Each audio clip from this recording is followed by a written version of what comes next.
j'arrive à j'ouvre hold my edge de vocal.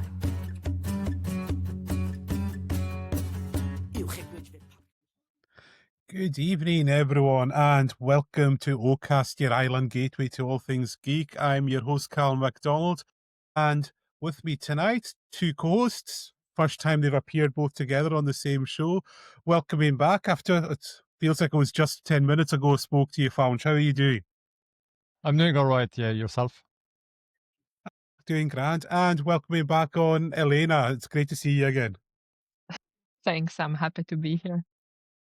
Right, and tonight is going to quite interesting. It's a show that I was introduced to me thanks to my lovely girlfriend, and we managed to track this guy down, and he's here tonight.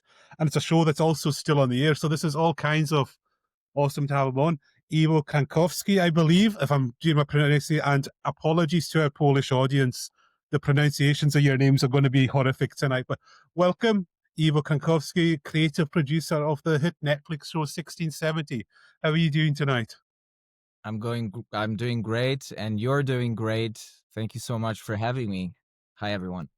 So I think, like with all these things, just can you give us a little background about yourself, how you got into the production game? Were you always wanting to get into film and creative arts? Yes, I have to say I've been a filmmaker ever since I got my first video camera at home when I was a 10-year-old boy, and I was just fascinated with this medium. And I then had a film group in high school, and we were making lots of amateur, independent, silly films. But the beauty of the early 2000s was that there were many independent, we called them off cinema film festivals, which would take place in real cinemas, and they would have real renowned filmmakers in the jury, so everyone could ship in their VHS tape and later DVD, which was really high tech with the films. And if selected, you had a chance to show your silly films to an audience in the cinema and have them judged by actual filmmakers. So after years, I have to say this was my first and really real film school. This is how I learned the digital filmmaking back in the early 2000s. And that's what led me to my relationship with professional filmmakers and later into the film industry in Poland. Okay, and now leading up to this, it's quite an interesting show. It's a hit show in that this is kind of a lot, it's getting some exposure outside of Poland, which is quite rare for a lot of Polish media. So how did you get involved in this? Were you there from, I think it's Jakub who was the writer. Were you with him from the start with this? That's right. It was early 2020, the first wave of the pandemic. Yeah. I was already, after my film studies in London, but it was the pandemic, so filmmakers obviously didn't have what to do.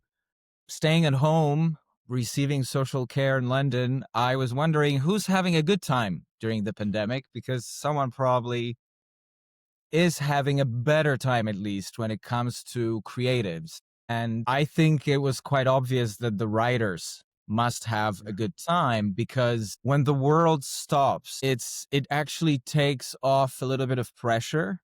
You're not constantly going, oh my goodness, everyone is filming, they're writing their third script. No, nobody's filming, nothing's happening. So you cannot compare yourself to others. And this is where the pressure goes down. And so this is when it's great to write. And that's when I actually started writing more myself. And then I thought about my good friend, Jakub Różyło, whom I've known already at the time for some time, because we once tried to do a late night talk show in Poland, like a real one, inspired by the likes of Letterman, Conan O'Brien, etc. And he was one of the writers on our writing team. And I remembered he was one of the funniest. And I just loved his sense of humor. We later collaborated on some commercials I directed and he wrote, because I always liked humor in advertisement. And he already had written a sitcom and first feature film. He co-wrote a feature film at the time. And so I thought, I wonder how he's doing. I called him and he did mention he had some scripts in his drawers. I said, send them over. And he sent me 3 screenplays. One of them was the pilot of 1670. And when I read it, I just laughed from the first sentence and kept laughing all the way. And I was just so shocked that this was happening that I immediately wrote an email to my friend who might actually be watching right now. And I said, listen, check this out. I think I found some gold. And he confirmed that he loved it. And then I shared it with my other friend, who happens to be one of the leading producers of the young generation in Poland, Jan Kwieciński from Axon Studio, because I knew we had to have a big fish for such a big project. Yeah. It was nonsense. It was a period piece comedy. There's no way to do it. But Jan already had a relationship with Netflix. He's done Sexify for them and a horror film. And so we started sort of talking to various broadcasters. Okay, But it took 2 years, it took 2 years to get this project greenlit. So we kind of went all over the place, and many networks didn't understand or thought they loved it, but then they didn't really know what to do with it. Yeah. So that's obviously something Fañch was bringing up in the chat we had before we came on about Netflix and how they are encouraging foreign language. So how much freedom do Netflix? Do they give you a lot of freedom when you make this? How supportive have they been to your team? Yeah, they're incredible. I think they're the first global streamer who figured out that to have a local success, you have to trust your local producers. And so we have an executive producer from Netflix who's our peer, Kuba Razowski in Poland. He's produced movies and series before, and it was only after he fell in love with the script as well, and he started building a group of support within Netflix that we were greenlit for this. And along the process, it's really something special. I know that if we'd be making this show in England or in the US, it would probably be many more executives than just one. That's one. And two, everything is really done in a dialogue, in a way of comments and suggestions and not orders. And this is really a place which allows us to invite all the fantastic talent and coworkers that we invited to this show, all the heads of department, the costumes, the set design, the cinematography, makeup. Everyone is invited to just do their best and come up with crazy ideas. And so they're being fed with the incredible ideas by our directors, Maciej Buchwald, Kordian Kądziela, and our cinematographer, Nils Krone. And they respond with their creativity, all the heads of department and their teams, because they are encouraged by us, because we know that our passion and crazy ideas are usually met with just happiness, at Netflix. And if we can do something better, we're going to be maybe hinted that, and we're going to try to get there to make it better. But all in all, this is an incredibly fruitful and happy place for us to make this show. Fañch or Alena, I'll bring one of you guys in there. Yes. Well, I'm glad to hear that there was so much space provided to the creative cooperation. And I have to say, as a viewer, it's really, now that I know this background, it's really obvious, because just there are like so many elements that I didn't expect, and then at the same time they fit in very well. And for example, one thing I noticed, and I kept noticing throughout, is the costume design, because it's both well, it's not obvious like historically accurate, which you wouldn't even want because it wouldn't like match the show, but it both reflects that period, but also has like a lot of new modern elements. And so I just wanted to ask, like, what were the decisions behind that? Because that aspect alone, I feel is like a good, it's like it reflects the whole eclectic approach of the show. Thanks, Alena. That's really nice to hear, and it's a great point you're bringing, because from the beginning we had this discussion: what is allowed? What is our direction? Are we trying to be very accurate and immerse ourselves in crazy research? The research part, yes, of course, you need to do that. But most importantly, we were saying what could have been possible, not what happened, but what's possible, believable in a way, but at the same time fun and crazy. And additionally, we have a easier way to fantasize in many fields because there aren't that many visual records about the peasant life of the 17th century, for instance, right? There's very, very, very few actual imagery. The paintings that we know of the old peasant life of the villages really is 19th century, maybe 18th century painting. So we have to take from various sources. There aren't that many from that specific era. And therefore, this is when imagination and fantasy kicks in. And that's why we can have so much fun working on the show. Hi, Tadek. Happy you're watching and listening. What Ivo thinks is unique for this project that made him laugh from the very first page of the script? Why this project felt different and interesting compared to the other screenplays? Well, why? That's because I laughed immediately, and comedy writing is very difficult, and there just aren't that many things that on paper make me laugh that hard.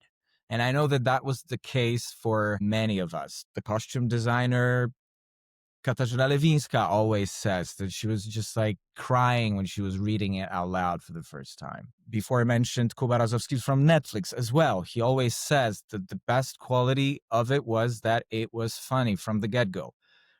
And with humor, it's hard to discuss. It's a chemical reaction. We all have our preferences.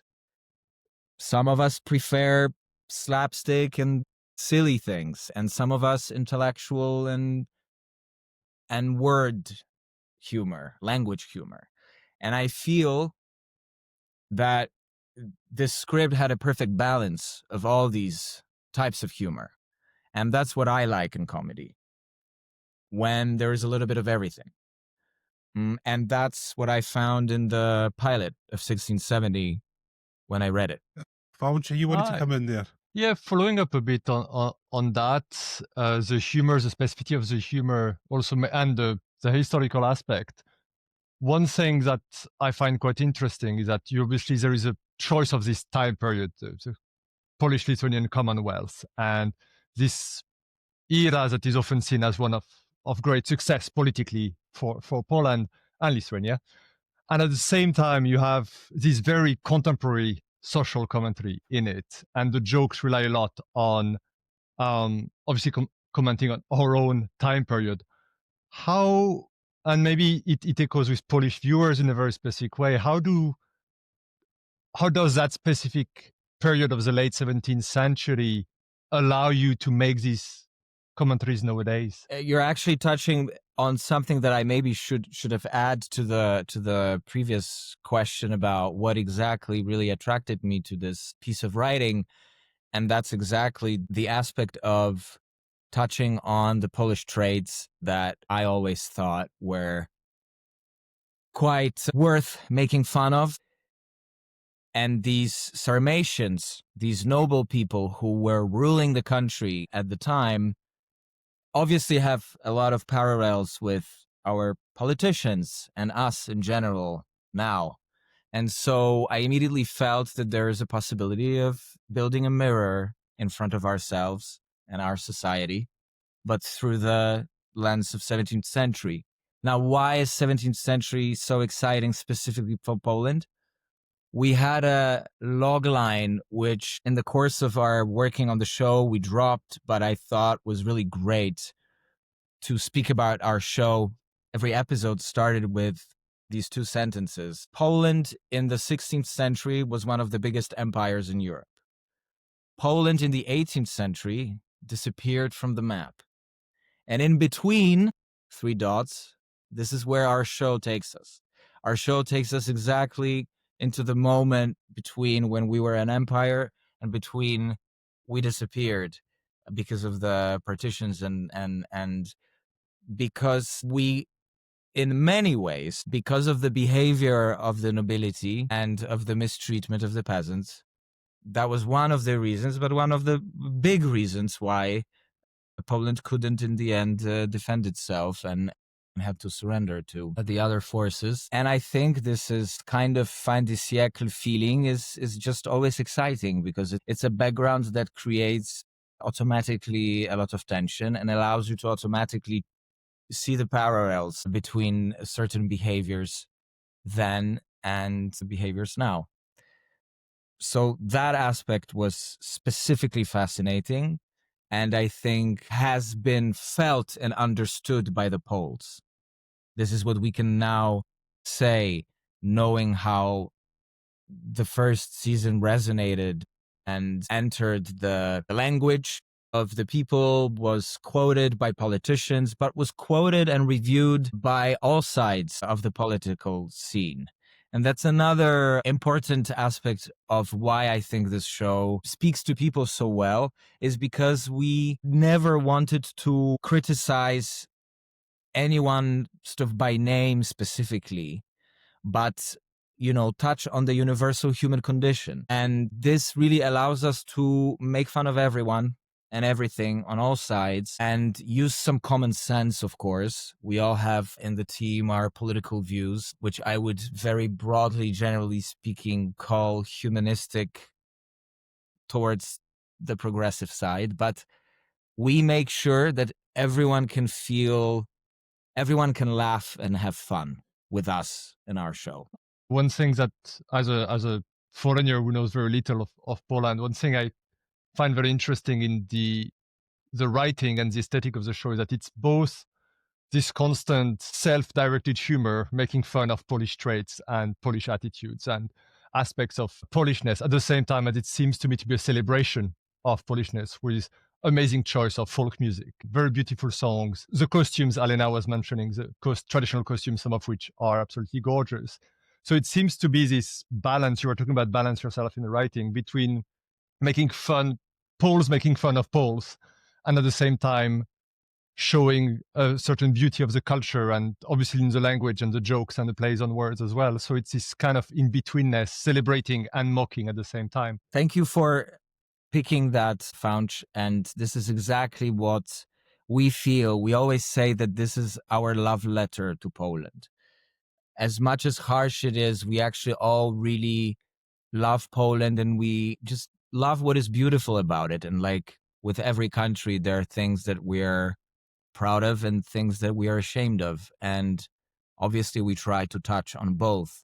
But the aesthetics of the time is where our love letter really is. And you're mentioning the music. We have this incredible composer, Jerzy Rogiewicz, who makes an original score, which we all love. And we do know that audiences particularly adore all the dancing folk scenes in the show and the costumes and the set design. Of course, this is where we are inspired by, you know, the most beautiful materials and colors and paintings. And when it comes to set design, we have these incredible local artisans that we engage in working. You know, we've extended an actual old village, Kolbuszowa, in the southern eastern region of Podkarpacie, which is about a 4-hour drive southeast from Warsaw. It's a ethnographic park, as we call them, that had some huts.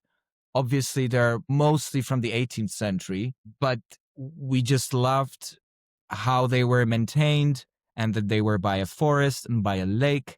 And we were also welcomed by the locals so beautifully. And so this is where we decided to expand and create an actual village from the 17th century. And we built it using the actual techniques used at the time, with the actual lumberjack work and all the materials used to create this. It was all real. And it really amazes me, even though we are about to finish filming season 3 right now, I am still every time in awe when I walk on the set, either on the soundstage for some interiors or into some other locations that I just realized that I maybe shouldn't mention directly. But especially the village of Adamczycha is a place where we created a family with the locals. We have extras who are locals. We have a lot of artisans that are from there and builders.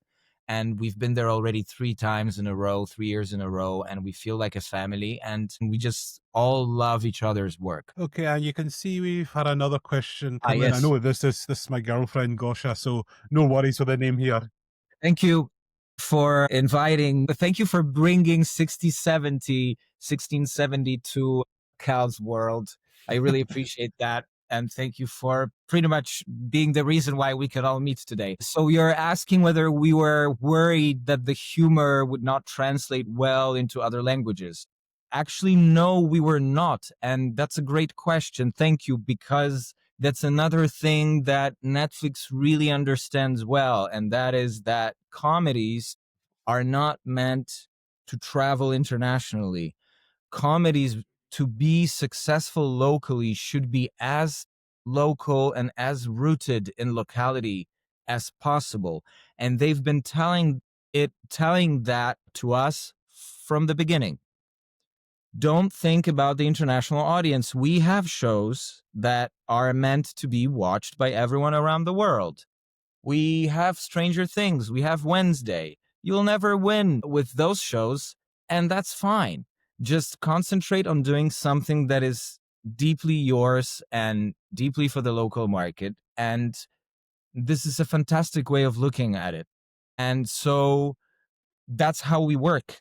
And we never changed anything to make it more international. Maybe there was 1 or 2 jokes that, if we happen to think that it's still a great joke, but maybe it can be understood slightly better, maybe we did it twice. But this is completely not our agenda, and it's never been an issue. I was wanting to get on to all things. I mean, the writing up, but it's the casting. And of course, it all hinges on one guy, the John Paul.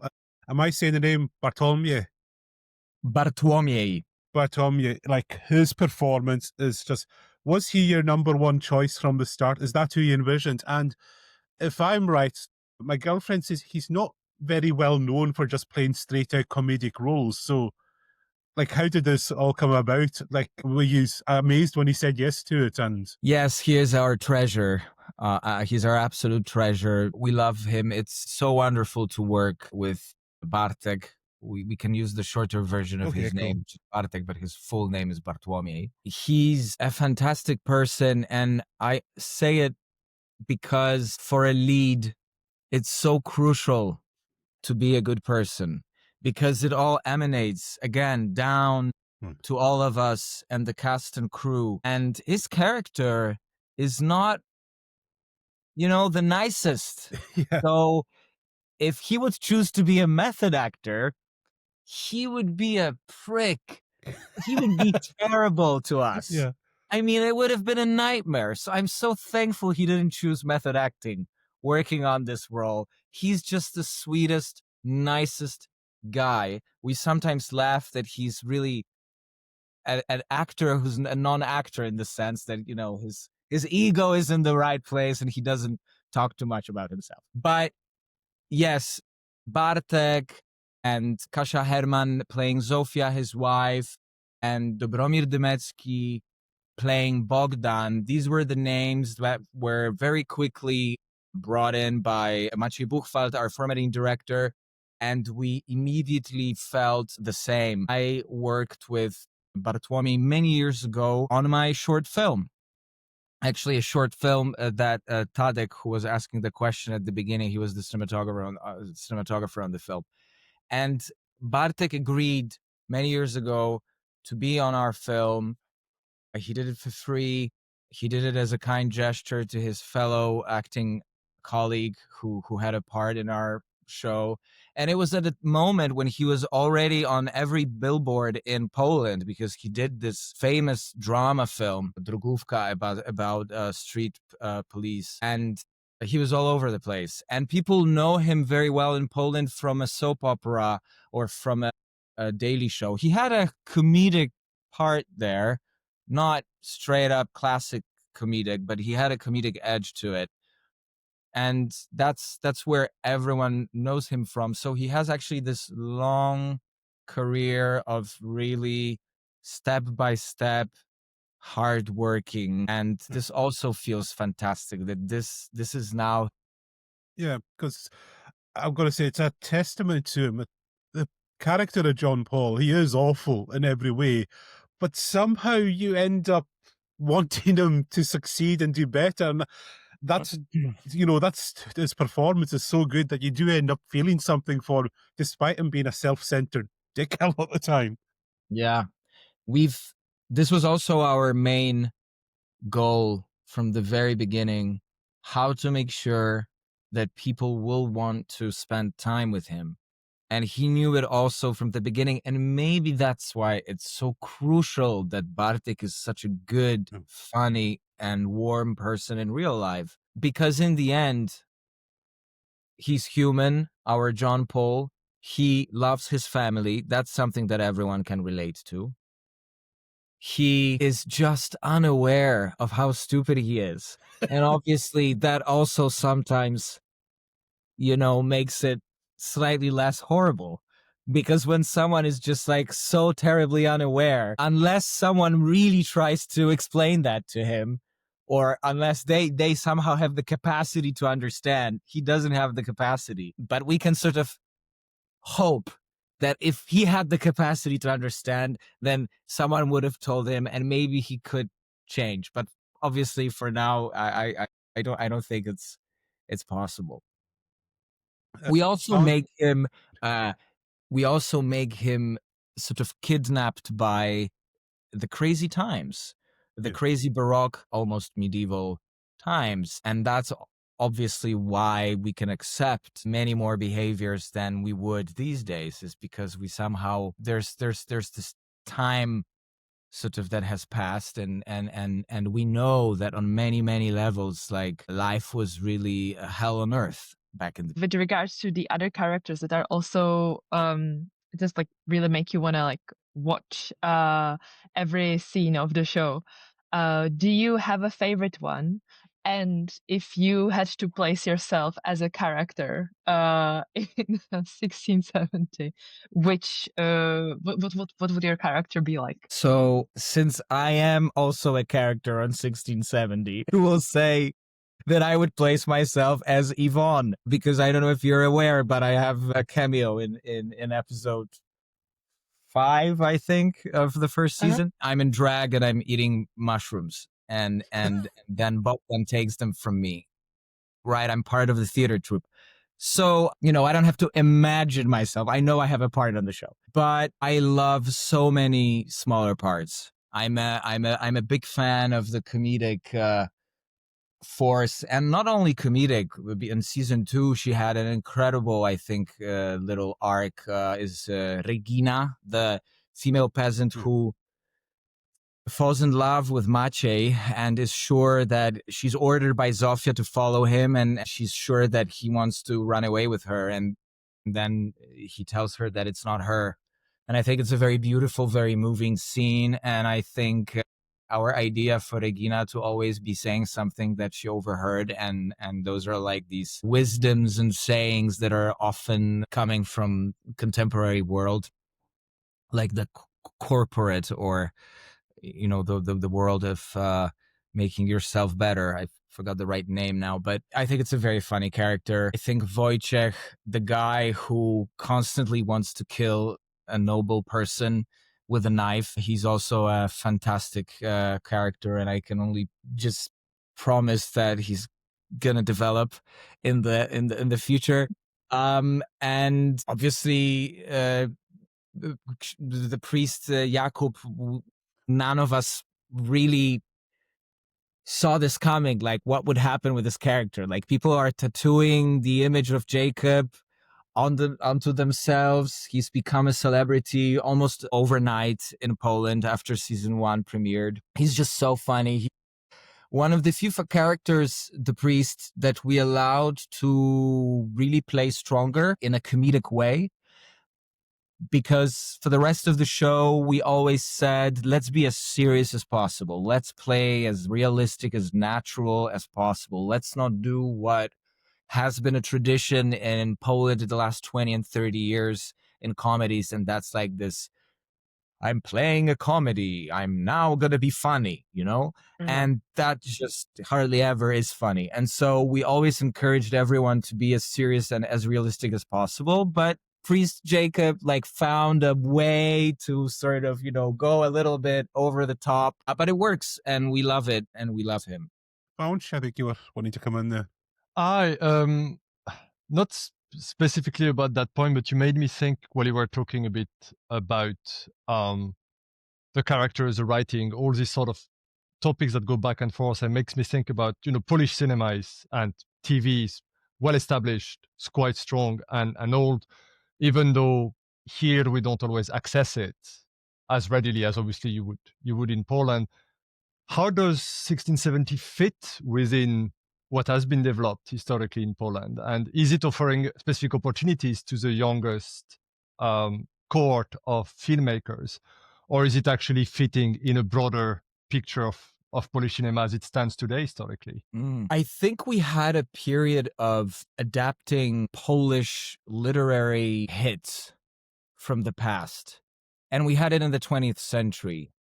Only recently we are starting revisiting some famous novels, but the last 20, 30 years we did not have much historical cinema. A few, but it was always with this very nationalist syndrome to it, usually.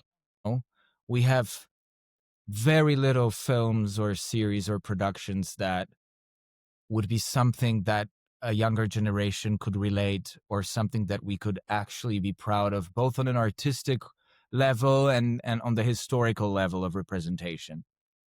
But what we did hit is this moment of revisionism in Polish history in the broader pop culture discussion, because we followed these couple books that came out, which were on this period approximately, trying to bring back justice to the people's history of Poland, the peasants' history of Poland. Obviously, they were never properly given a voice, and a discussion has started. So we sort of came in the right moment where people were already getting to know the stories of their grandparents, great, ancestors. We've been studying our ancestry in Poland and finally understanding that, 80% of us in Poland really come from the peasants, which were really often treated like slaves in Poland, and that the nobility was a small fraction. And with that already present in Poland, our show became this sort of pop culture element, maybe, that was missing, but that hit big, hit precise and hit big. And that's why it resonated so much. There's been a movement, because you asked about other filmmakers. We've had a fantastic film about Kościuszko recently by a great Polish director, Paweł Maślona. And, Kościuszko also fought in the American War of Independence, and then he came back to Poland. And this was a fresh new take and a brave way of tackling history. And I would hope that also showing the beauty and the possibilities that period pieces give to filmmakers, maybe some of us will become more adventurous and brave in wanting to tell these stories, these historical stories. But at the same time, who needs to be more brave and open to that? The broadcasters.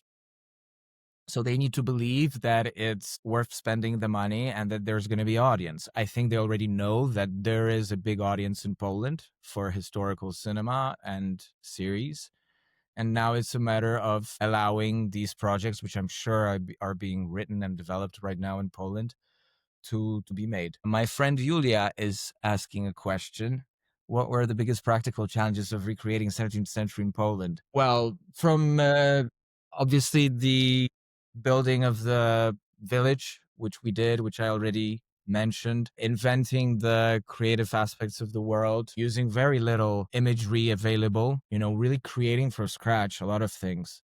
A lot of patterns and colors are really an imagination of our designers. Biggest practical challenges, I would say definitely those that I mentioned. It's just like creating this world, because then it's just fun. It's a lot of work, starting from developing the screenplay and then adding to the screenplay by our directors and cinematographer and first AD, and then just executing it. And as with every big production, it's always a challenge. But I think when you work with the best and the crew and the team that loves their work, then I think it's always easier. I don't know if I am answering this question well, because I felt like I was already speaking about these things for quite some time. But if I think of something, then I will add along the way. My question here is a bit twofold. Like, I noticed in season 2, you started to introduce more fantasy elements. I mean, was that the plan? And also, attached to that, the whole Bogdan being possessed by Satan. Is this something you can explain to us how this has come about, or is that for season 3? We get the revelation there, what's going on. I'm obviously not going to say anything about season 3. All right. I can try to interpret myself what has happened in season 1 and 2. So Bogdan assisted on an exorcism and clearly got the demon or something into him after it left the poor girl in season 1. And so we knew he has something in him. And then in season 2, we show that his eyes go blue very often when he gets angry. As we can imagine, that demons are not the happiest and nicest creatures. And so when he gets angry, it means that something is buzzing in him. Yeah. And obviously, one of the famous moments when people often get angry is when they overdose on vodka. And this is what happens in episode 7 at the stag party in Krakow. And yeah, so the Satan is there, worried to touch the act of the Christianing of Poland that Andrzej has. So that's again the Satan reacting badly to that act, and then he gets really, really, really mad. But I don't know we can speak freely about what happened in season 2, right? We assumed that everyone by now saw it. So yeah, when Bogdan is hit in the chest, shot by Aniela, and we think he died, in the last scene, almost before credits of the season, we see that the famous hat god, Kapelusznik, as we call him, on the sky appears and resurrects a Bogdan from the dead. And so, without knowing anything from season 3, just by watching season 2, how I would interpret it is that Bogdan has been brought back to the living by the god of the hat. But the demon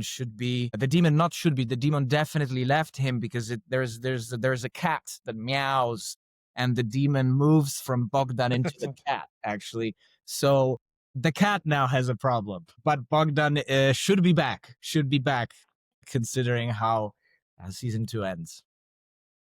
Okay. Can I just ask Kapelusznik a quick question? No The problem. hat god, was that like a spontaneous joke that then like later developed into a whole storyline, or what was the origin story there? cup, but I think that since it was already invented in this hilarious episode when they are writing down all the beliefs in the village, and there is a non-believer who admits that he doesn't believe in any god, and it turns out that at the time, you could have believed in anything, and that was better than the non-believing, right? And so when he realizes that they might kill him for being a non-believer, he quickly picks some things that he sees. And so he sees someone in a hat, and so he claims that the peasant claims that he believes the god of the hat who gives good people potatoes. He invented that on the spot, but since such a brilliant god, the hat god, why not reuse him when there is an occasion? My friend Eliza is writing, ciao Eliza, hi, how are you balanced, how have you balanced the creative and business sides, especially having a vision for multiple seasons but having to release season 1 and wait for renewal? That's a question coming from a professional. It's always a filmmaker's thing to try to balance, or a producer's thing to balance the creative and the business. I'm fortunate enough that I don't have to think, so to speak, about the business side too much as the creative producer, because that's mainly done by the main producer, Jan Kwieciński of Axon Studio. Obviously, I represent Axon Studio with the creators and with Netflix, so I have to make sure everything is delivered. But we did not know how this story would go. We had certain ideas when we were pitching season 1. We had ideas to prove that this was a very full and rich world which can develop later if we want. But we didn't have specific ideas and concepts. We knew that John Paul's quest to become the most famous John Paul in the history of Poland was a really big, crazy quest, possibly doomed to fail, but definitely allowing the character to go on a much bigger journey that we had planned for season 1, right? We knew that one season is definitely not, it might get him slightly closer, but nowhere near to the actual goal. And so I think this is a crucial thing with every series, is to make sure you have a strong core idea, goal for the protagonists, which will allow the creative outcome and production of a future creative continuation of the story, right? So it's the motor of everything, is this main arc, main goal. And we made sure it was clear, it was strong, and it could give us more ideas for future seasons. I was wondering, regarding talking about the production aspect, but also the release aspect, was there anything in the reaction to the show that surprised you? You mentioned that it's got traction, a lot of traction in Poland and some traction internationally. Any surprises came from the release itself? Probably slightly different between 1 and 2. Huge difference how something that is new and unknown is perceived by the public, and how season 2 is perceived by the public. And that's the most fascinating learning I got from this adventure a couple of weeks ago when we premiered season 2, is that we knew we were sort of getting ready for it, but we didn't really understand the scope of it. You can never, in a way, match the success of season 1 for a very simple reason, that season 1, we invited many people with us, and some of them came on board for reasons that maybe are not necessarily clear to us, or maybe for reasons that were not crucial for us. And so when we decided that season 2, we want to make it different than season 1, we want to go, as you mentioned, more crazy, more story-oriented, allow fantasy in, expand the worlds. We knew that we were embarking on a brave, different path, which we wanted it to be like that. And so we knew that we would not take every single person with us from season 1 that was there, but it looks like we invited others. And so in a way, we can say that the audience is growing of 1670 because of the marketing efforts by Netflix, which are obviously humongous. Like it's unprecedented how much promotion our show received, and that's always helpful. And so when the buzz is so big, people get excited. And I know that there are some people in Poland who are like, fine, I'll finally watch this 1670 because I also want to be part of it in this discussion. And so that's why we did have a bigger audience. But in a way, the show stops being your show after season 1. You are suddenly doing something that belongs to everyone else, and people have their favorite characters. People have their needs. You asked what surprised me. This just one thing after season 1, which was, I think, the biggest surprise to all of us, is how people resonated with Bogdan. We almost thought that Bogdan, the nationalist guy, is going to be the first one to be killed in future stories because potentially he was the one that would have the least crying after him, right? But it turned out that people really loved him. And I think the key to why is, again, first, the actor interpreting Bogdan is one of the nicest, sweetest, most intelligent actors on earth. And 2, we made sure to make Bogdan a multidimensional character, and therefore to give this nationalist also certain traits that might redeem him a little bit. And that is of being a lonely guy, a lonely person. And suddenly when you can fire up empathy in audiences, these amazing things can happen. And that's why we decided after the reaction of the crowd, no, we can't get rid of Bogdan. He's too good of a character, multi-layered, with a great actor, and we have to continue with him. So I think that was the biggest surprise in terms of season 1, and the reaction to season 2 as this big learning that this is not only our show now, it's the people's show. Sure, yes. I'm also in this moment of life, lots of transitions, many transitions regarding to age, moment in life, etc. And so I'm pretty sure that this show is one of the biggest ones. And absolutely, I think that in the future I will describe life pre-1670, post-1670, a little bit of like pre-era and our era and something like that. By the way, I just wanted to praise our prop department. When I said that I had a part on the show, I was, amongst others, telling everyone to eat this supplement from Gura Calvaria, which if you take, you will not die. So it's a great medicine. And this is real porcelain. This is the artisan work that I was talking about. That every single prop is actually made. This is not plastic.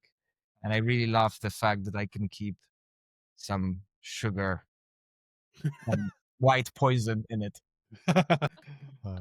Dziękuję. Okay, we're coming up on time, so the now kind of very customary we do at the end the quickfire round. Are you ready, Ivo, for some silliness?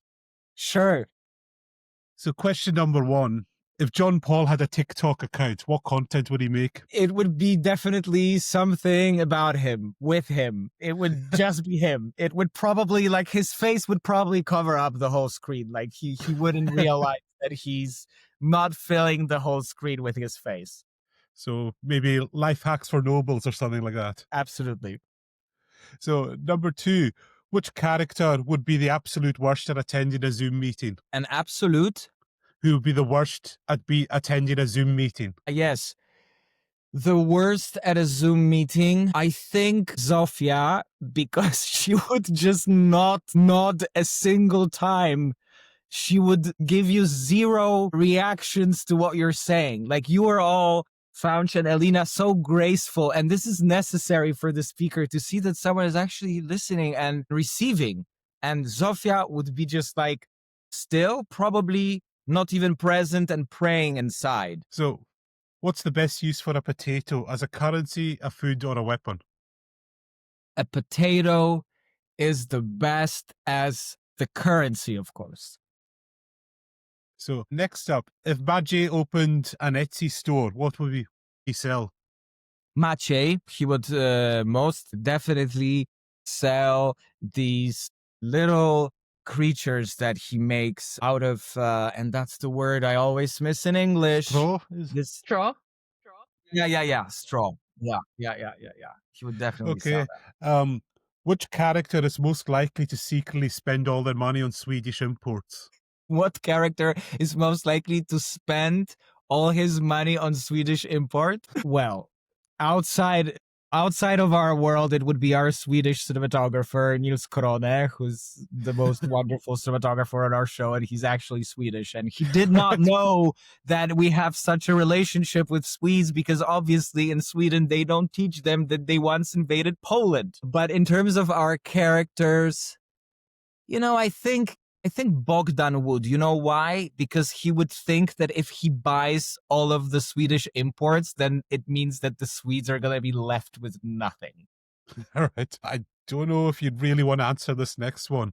Which character smells the worst? Or this could end you up in trouble. In season 1, it's again Bogdan, and we know Right. it because in season 2, he's finally washed and rich. Okay. If the family had to trade places with a modern celebrity for the day, who would they be? A modern celebrity, who would they invite to their village? Wow, that's a good one. Is the current Pope a modern celebrity? Because Okay. I'm pretty sure they would invite the Pope. All right. Okay. Who's a better leader, John Paul or a hungry goat? When you are on shrooms, it's definitely the goat. All right. But in reality, when you're sober, it's always John Paul. It's been established that Okay. the goat is a sultan. Yes, that's right. That's right. Number 9, almost at the end here. Which minor character deserves their own spin-off episode? So many, but by popular demand, it should be Priest Jacob and Bogdan. See, I would go, and I've forgotten her name, the one who's in charge of the Salt Empire. What's her name again? Stasha. So if you had a whole... Yeah, I love her. So if you could have like a kind of Breaking Bad series with... Yes. Oh, no, sorry. Yeah, if you could have that, like have her It's do one a of my drug favorite empire. characters. Thank you so much for bringing her up. The Yeah. fact she is a lament woman who always cries, and yet she can run a mafia is just fantastic.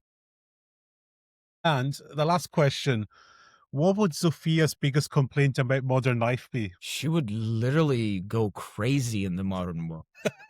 But what would be the main? Yeah, the number one, if she had to complain about one thing. I think the notion of a nudist beach would really kill her. I don't know. Given how she behaves in season 1, she might not... That might be something she might secretly like. Yeah, you're right. I don't know, all the classics, internet, phones, she would definitely despise of that. The lack of crosses in public spaces, because we've spent so much time trying to take crosses down from our communal political spaces, and she would really, really, really be upset with that. Okay. And there's just one last thing. I've been running a poll with our audience tonight, and there's a tie break, so you can have the deciding vote on this one. Oh, what is it? So it's which two have the best on-screen relationship? So it's John Paul and Sophia. They got 20%. Aniela and Maciej got 40%. Jakub and his schemes got 40% as well. And Bogdan and Misfortune got 0%, sadly. So it's either... I cannot as a creative producer, I cannot vote. I really... You have to. You Okay. have to.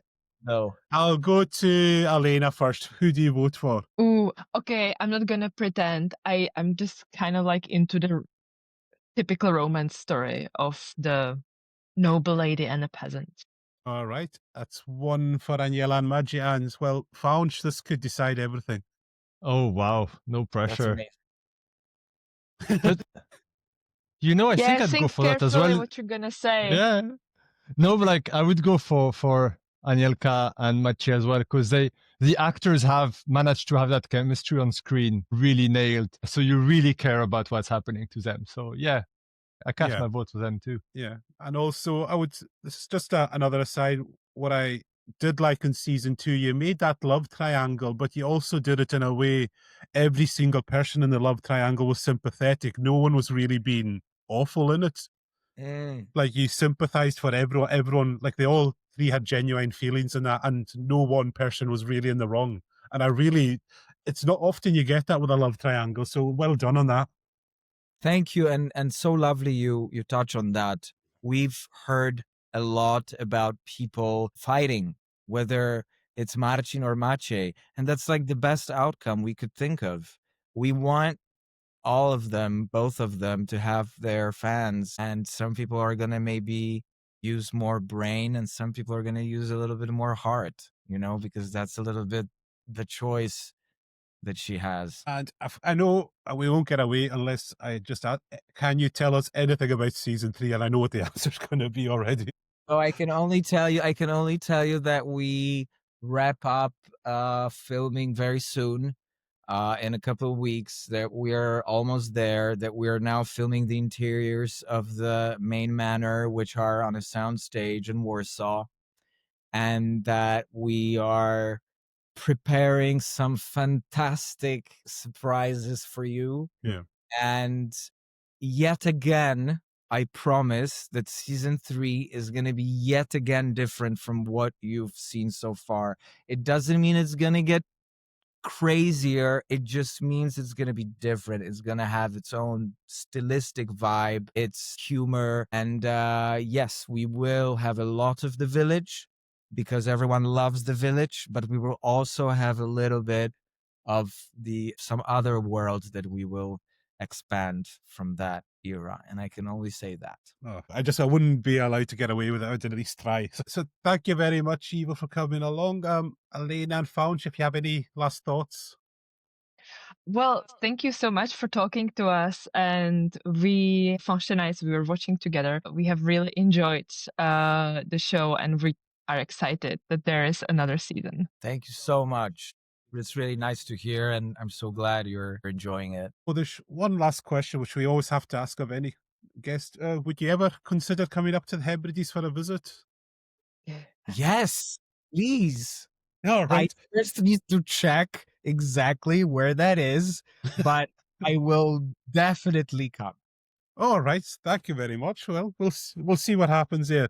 So thank you very much for coming along. Thank you so much, Cal, and Fañch and Alena. Dziękuję. It was hopefully we can get you back when season 3 is done, and we can maybe speak on that if you'd be willing to come back. And I'll bring some friends from the team. Oh yeah, I'd love to do that. That'd be great. That'd be awesome. We could have some of the crew along. And if anyone wants to reach out to you, if they've got any further questions or interests, where can they get a hold of you? Absolutely. I'm on Instagram, IV_OK. I think that's the easiest, best way to get in touch. Okay, and I was going to get ready to say goodbye in Polish, but papa, isn't it? That works, doesn't it? Right. Yes. So good night, everyone. Thanks for coming along, and we'll see you all very soon. Okay, Bye-bye. And if you